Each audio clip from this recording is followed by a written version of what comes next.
Minasan, konnichiwa. Hello, boys and girls.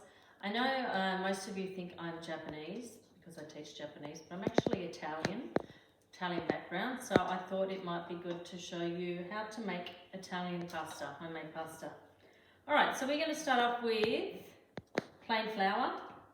Now, if you're going to make pasta for one person, you use 1 cup of flour and 1 egg. If you're going to do for 2 people, 2 cups, 2 eggs.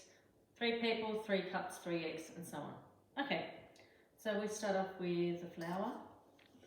In Japanese, sho sakute is flour. As we'll have a little Japanese lesson. Doesn't need to be exact because my mother doesn't even use one of these. So I learned this recipe from my mother, who learnt it from her mother. Right, so we get the flour, we make a little well in it like that. We crack our egg. Make sure your hands are clean, of course.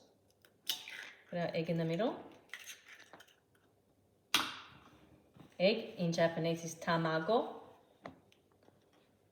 We put a little bit of salt. I always put a little bit of oil because my mother told me to put oil in it. And if your mother tells you to do something, you do it.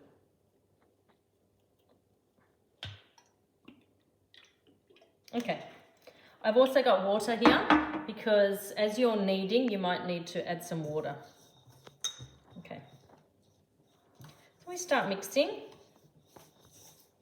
I'll mix it in the bowl and then I'll put it out on the table for you to see.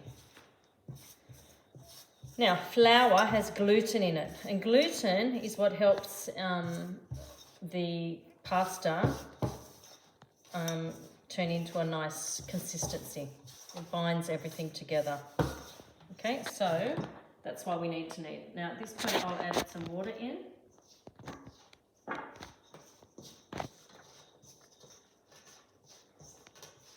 We keep kneading. And when I put it on the table, I will show you what I mean by kneading.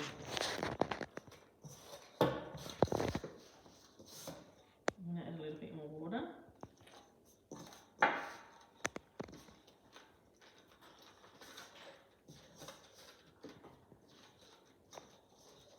I might have added a bit too much water. So if you find it's too much, if it's too sticky, you just add a little bit more flour.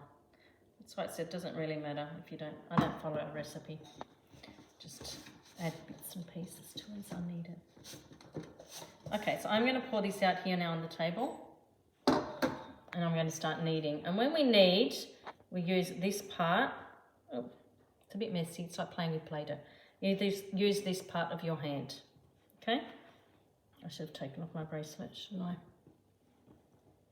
All right. We knead like that. And when you knead, it activates the gluten. It makes the gluten start working. So we knead until it's nice and elastic. This part here, I think, if you wanted to try it, you could definitely try doing it because it's fun, I think. Now, can you see that it's starting to turn into a nice dough?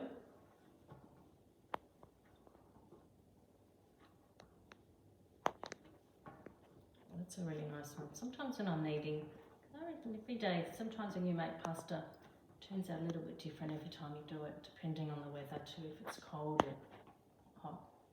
This one's a nice one, I can tell. All right, now, when you've done that, I probably need a little bit more. When you've done that, you cover it with cling wrap and let it sit for half an hour, which I've already done with another one. So I'm going to get this one here. All right, so you would cover that with cling wrap. I'll do that there. We can maybe have that another night. Okay, so this is one I've already done. You can see how it's nice and smooth.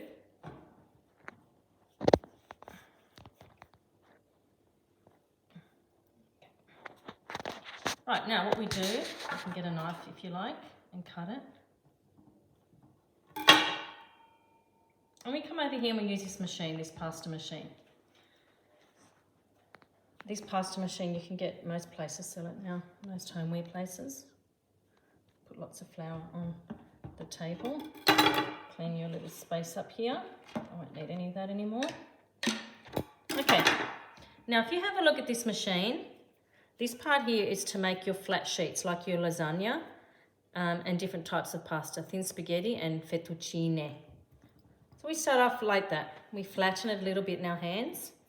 Then, if you have a look here, so this is a number 2. Your rollers here are far apart.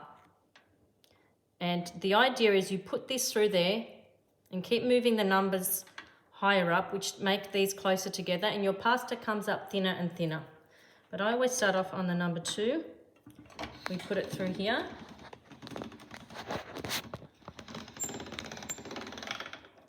And your pasta looks like that. And then you have to do it again. Because when you're putting it through this machine, it's like kneading it, and it makes your pasta smoother and more elastic as you do it. So I put it through a few times. And then we sit it there like that.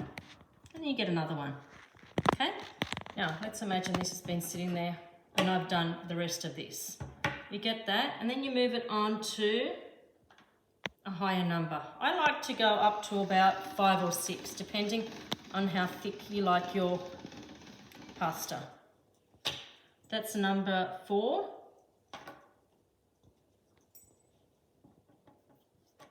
And then when it's sitting there, you add just a little bit of flour, because you want it to dry out a bit.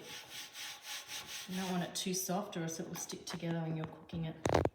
I'll do one more here.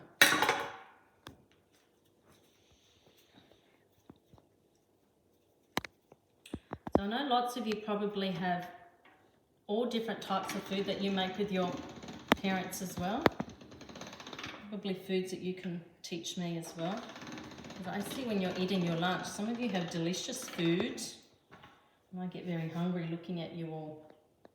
All right, so that's on number 2. So I'm going to pass this one to number 4. And I think today I'll go up to number 5. Right, you have to remember what you've done each one. So usually I lay them all here and then I go back to the beginning. This one has to go back, I think we'll do it up to number 5. And we'll stop there.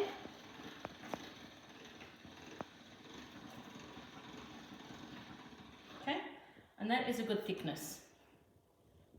Now what you do, you let that dry a little bit. So you put flour on, you let it dry, and then you turn it over at some point, put flour on there, and you just let it dry a little bit. I would say probably up to an hour even.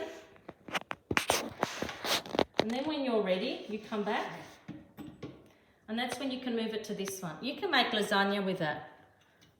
My family tend to do this one here. Let's put it in this one.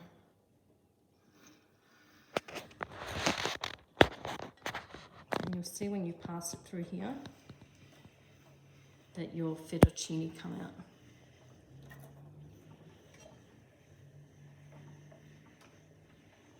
And that's how you make fettuccine. Okay, and you leave them like this. Look, see how it's a little bit thick? You can, if you like. I usually do it either a number 5 or number 6. Depending on your pasta, how your pasta is on the day, and depending how you like your pasta. Okay? Let it dry out a bit. You make sure it's not all, if it's all clumped together, it will stick together. You can buy machines too, like little stands where you lay them up like that on a stand so they dry nicely. But my family, we grew up just doing it like this. Put flour on it, let it dry out a bit, and then when it's ready, you just cook it like normal. Now, because it is it's fresh pasta, when you're cooking it, it only takes about, I don't know, maybe 5 minutes. I'm going to show you what the spaghettis one is like. This is very messy. You can see flour goes everywhere, but it's worth it. Look at that. Cute, isn't it? Okay. Now, my nonna, my grandmother, she didn't have one of these machines. And if you don't have one of these machines, I'll show you how you can do your pasta a different way. You get your sheet like that. You roll it loosely. You don't have to roll it so tight you can't undo it. Get your knife and you cut like that.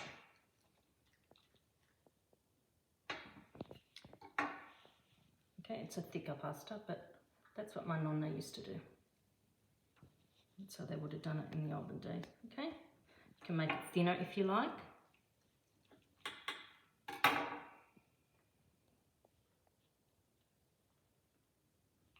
Okay, like that. What I also used to do with my kids, so if you roll this out again, like that, from here you can make your ravioli. So if you go like this, okay, you make a filling, whatever filling you want, ricotta, spinach, pumpkin, whatever filling you want. You put it in there and then you do your little, with a fork, you can make little shapes like that, little marks in it like that to close it up, and that's how you can make your ravioli. And that's it, boys and girls. I hope you enjoyed watching me make pasta. And in Italian, when we say have a nice meal, we say buon appetito. Actually, in Japanese too, say itadakimasu. Okay, enjoy the rest of your day. Sayonara.